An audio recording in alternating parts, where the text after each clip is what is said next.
McKyer with stride for stride. Philadelphia's got a punt, Jerry. And the Steelers blitzed that time, but played zone behind it. So it's a fake blitz with zone coverage. They had everything shut out. And nice block by James Joseph on the blitzer.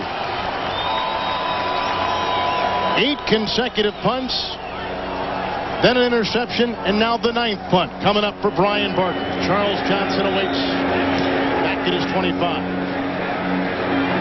Drifting back to the 19. Johnson brought down, another flag thrown on the punt of 44 yards, and with a meager return of 5, John Hudson, who made the snap back to Barker, is the one who makes the tackle for Philadelphia. One thing the Eagles have had all day, and that's fantastic punt coverage. They've done a good job of covering these punts. This one's against the Pittsburgh Steelers. Bill Cowher, who told us a couple days ago that his greatest influence has come from Kansas City head coach Marty Schottenheimer, where Cowher was the defensive coordinator. Illegal block in the back, number 43, during the return. 10-yard penalty, first down. Timeout. And a timeout. Woodson is back in there playing, and the defense for Pittsburgh holding up. Now they're getting some offense, and they lead 14-3. Fourth quarter touchdowns. An interception by Cunningham set up the second. There was talk that Bubby Brister, at least a feeling that Bubby Brister may come in, but two chat on the sideline, and Cunningham was in there for the last series. Even if Philadelphia loses today, they are still mathematically eligible, and they control their own destiny. If they win their next 2 games, they will be in the playoffs automatically. The feeling of Rich Kotite, though, in labeling this a must game, was that now your backs are against the wall and you've got to win the next 2. But winning today would go a long way to easing the pressure for the next 2 games. Pittsburgh's in the playoffs and playing like it. There's John L. Williams ramming up the middle, and William Perry was there to block the gap. It looks like Philadelphia will take a timeout with 5:49 remaining in the fourth quarter. That was William Perry's best job. He stood the guard right up. Duval Love slid right across and made a great hit. Nice play by William. Richie Kotite and Philadelphia down 14-3. A chilly day for Rich Kotite and the Philadelphia Eagles, and they were leading 3-0 most of the game until we got to the fourth quarter. And Jerry, there has been a lot of, as the wind and snow swirls around this stadium, a lot of rumors swirling around Rich Kotite. I don't think any head coach anymore in the National Football League is appreciated in his hometown. I think if he leaves about 3 states over, then people realize he can coach. It's second down for the Pittsburgh Steelers. And John L. Williams getting a block. And the Philadelphia defense quickly calls timeout. Tackle made by William Thomas, who has had a good day, and John L. Williams, who has scored his first rushing touchdown against that Philadelphia group. 5:42 remaining in the fourth quarter. Eagles take the timeout. But Richie Kotite, you know, is Jeff Lurie, the new owner of this team, has said that he'll reevaluate everything at the end of the season. And Richie can't do anything about that. So what he'll do and his staff, they'll go to work. If they don't win this game, they'll go to work and try to win the next one. He's a stand-up guy, never alibis, doesn't give any excuses. And we asked him, what about the new owner? The worst thing for a head coach is you get a new general manager or a new owner, and you were there prior. He said, I can't control any of that. He says, the new owner's a good guy. I'm just going to go do my job. And his quarterback hasn't been helping. Well, especially in the fourth quarter this last month. Just made some unbelievable passes. And he did have pressure on him today. When that interception came, you can't turn the linebacker loose up inside on him without him throwing a bad ball. Well, the Eagles are down right now, and should they drop to 7-7, the Giants are beating Cincinnati. Arizona plays later today.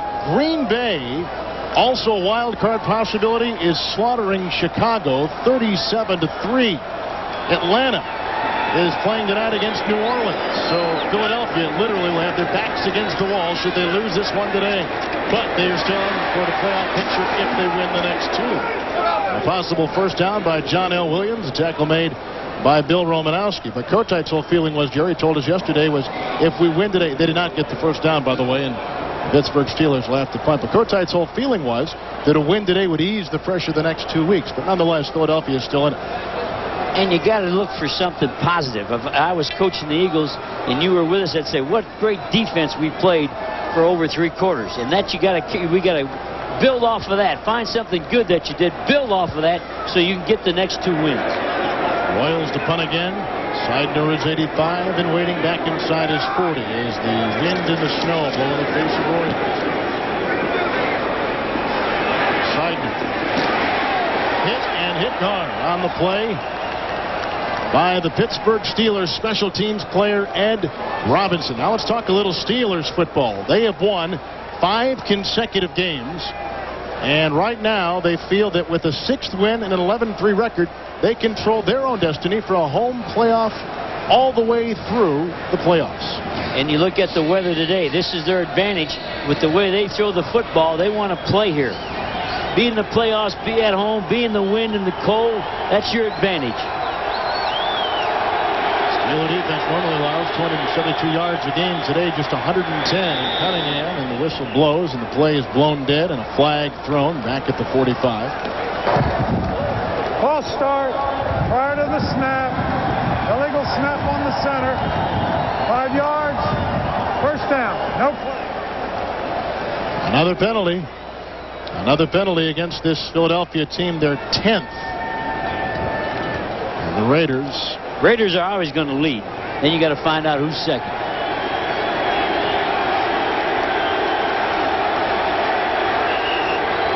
Philadelphia's penalties have put their offense in a tough position. Now, 1st and 15. For Cunningham from the gun for the first time today. A drop pass for Fred Barnett. This game has been chock full of drop passes. You know, we've had about 9 on the part of both teams today. Deion figures may have had a little bit to do with that drop. When you got a helmet in your back trying to gore out a kidney, you sometimes drop a ball like that.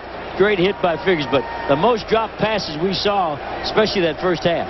Well, stay tuned for our Miller Lite player of the game, and there are a lot of people to pick on both sides. Right now, the way Philadelphia is playing against Pittsburgh could be a steal. There's a 2nd down and 15. Cunningham to Herschel Walker with a block from Davis. Walker had to get to the 41 for a first down, and he picks up about 5 on the play. The Steelers, even though the score is like it is, will not sit back and play prevent defense. They will go after the quarterback. So here's a blitz after Cunningham. You're going to watch him come up and then come up underneath.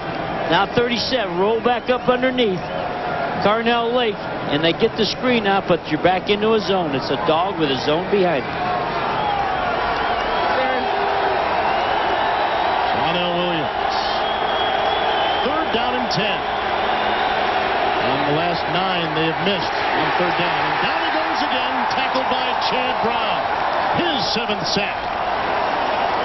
A good inside move. He took 1 step up, crossed the face of the tackle. Holding, 74 offense.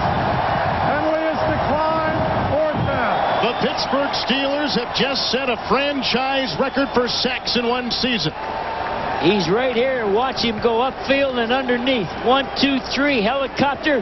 Do the spin. Get him around the shoe tops. Chad Brown, inside linebacker, playing defensive end in the nickel. 10th punt for Barker. Johnson backpedaling near the 10. Back at the 9. Wants to keep that clock going, so he stays in bounds. Wisely, he stays in bounds, dancing his way to the 13. Whacked by Derek Oden, and a 53-yard punt on the play. And we're down to 4:12 remaining. A new quarterback sack record. They broke the record of the 74 Pittsburgh Steelers, led by Mean Joe Green. And they do it with all kinds of people. The old Mean Joe Green team, it was usually one of those front 4. With this team, it can be a corner like we saw today. It can be a safety like Woodson. It can be a linebacker. They've been running that Mickey with the 2 backers. So they get you with all kinds of people. And then Green, he leads the whole thing. There's Buckner. All the defensive 90 numbers we talked about for the Steelers. But not the kind of defense we were expecting to see today, that zone blitz. No, it wasn't as much as that because I think of the formations by the Eagles. The Eagles had a good game plan. Down and 10. And here's John Elway. Chugging up the middle and picks up about 8 yards on the play. Today's game was produced by Jeff Gowen, directed by Andy Kindle, giving you some great shots and giving you the storyline. Jeff and Andy, thank you. The studio show was produced by Scott Ackerson and directed by Bob Levy. The executive producers of Fox Sports are Ed Gorn and David Hill. Rich